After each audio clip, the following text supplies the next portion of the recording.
tidak jauh dari 1 jam sekian akhirat, ya kan? Coba kalau kita berpikir ke arah sana, insya Allah kita akan memiliki kemampuan untuk apa? Menghindari, menjauhi segala macam bentuk aktivitas yang menyimpang dari syariat Allah. Baik kaitannya dengan akidi, keyakinan, kaitannya dengan ta'abudi, ibadah yang menyimpang, yakin akan dijauhi. Persoalannya tadi anak.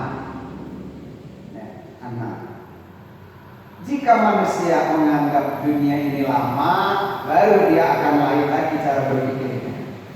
Tapi ketika orang mukmin menganggap bahwa hidup di dunia ini hanya mampir, di dunia ini kita hanya lewat, ya tentu akan berbeda.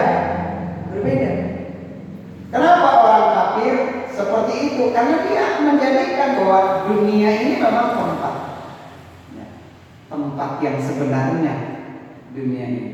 Makanya digambarkan dalam Al-Quran, innal ladzina kafaru ya'kuluna yatamatta'una wa ya'kuluna kama ta'kulul an'am wa naru maswalahum. Karena orientasi orang kafir itu memang dunia ini tempat bermain, tempat bersenang-senang, tempat menikmati segala kelezatan dunia bagi orang kafir. Mereka makan seperti makan binatang. Artinya apa? Tidak ada berpikir sanksi apapun yang dia makan, bebas. Tapi ingat kata Allah, wan naru maswalahum, di neraka, di akhirat tempatnya neraka. Kita memang dibatasi orang mukmin. Makanan, minuman tidak semua bebas. Perilaku, pergaulan juga tidak semua bebas. Maka disebutkan ad-dunya sijnul mukmin. Dunia itu penjaranya orang. Yang namanya penjara bebas ya. Penjara itu dibatasi. Ada khusus pakaiannya juga, identitas pakaiannya itu penjara. Makanannya nggak bebas.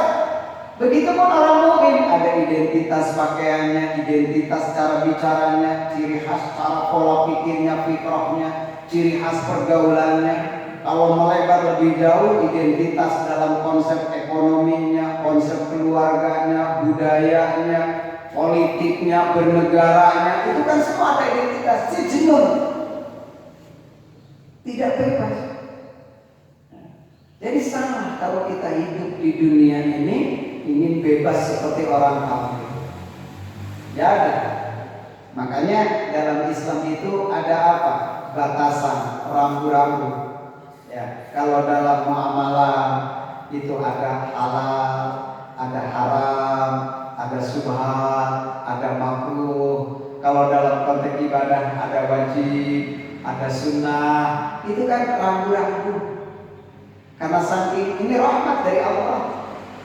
Allah sayang, ya. Makanya Allah bikin aturan namanya Islam. Pedomannya Al-Quran. Contohnya Rasulullah SAW. Itu rahmat yang terbesar. Kata para ulama, rahmat yang terbesar yang dianugerahkan kepada manusia itu kan 2. Inzalul kitab, Allah menurunkan Al-Quran, itu rahmat terbesar. Makanya ketika kita meyakini bahwa Al-Quran itu rahmat, maka kita akan senang, cinta membacanya. Karena ini surat rahmat dari Allah. Dari Allah. Ketika kita sulit enggan membaca Quran, ya kita mungkin ada penyakit. Sehingga tidak nyambung dengan rahmat Allah yaitu Al-Quran. Afala yatadabbaruna Al-Quran am ala qulubin aqfaluha. Maka kalian tidak connect hati ini, tidak nyambung hati ini dengan Al-Quran, atau hati kalian sudah terkunci kata Allah sehingga sulit gitu ya. Begitupun yang kedua, rahmat Allah terbesar yang kedua, irsalur rasul. Allah mengutus Nabi Muhammad, ini rahmat dari Allah. Jangan disia-siakan apa yang Rasul perintah lakukan, apa yang Rasul larang tinggalkan. Wa ma atakumur rasul fakhudhu wa ma nahakum anhu fantahu. Apa yang datang dari Nabi ambil walaupun merasa berat. Wa ma nahakum anhu fantahu. Apa yang dilarang oleh Nabi tinggalkan walaupun suka. Inilah sikap Sifat beragama yang baik, ya, semua rujukannya dua. Al-Quran, Rasulullah. Al-Quran, Rasulullah. Dari mana kita akan menemukan cara pola beragama seperti itu? Ya dari belajar, dari kajian-kajian yang kita terus hadiri, itu akan temukan di situ. Ya mari. Ini rahmat dari Allah.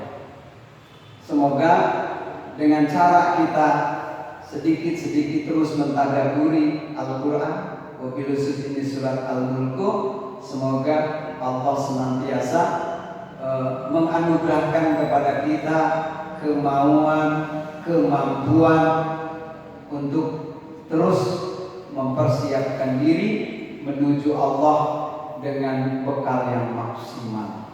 Wa tazawwadu fa inna khairu zadi taqwa wattaquni ya ulil albab. Berbekalah kalian. Hanya perintah Allah. Apa bekal kita menuju Allah? Iman dan amal saleh, iman dan takwa. Itulah bekal kita. Ya. Fa inna khairu zadi taqwa. Karena sebaik-baik bekal adalah takwa. Takwa di situ apa? Amal saleh, ibadah, salat itu adalah bekal. Zikir, tilawah itu adalah bekal kita. Wattaquni ya ulil albab. Kalian harus bertakwa kepada kami wahai orang-orang yang berakal. Jadi hanya orang-orang yang berakal yang akan sadar bahwa perjalanan akhirat itu panjang, maka mereka akan mempersiapkan sebanyak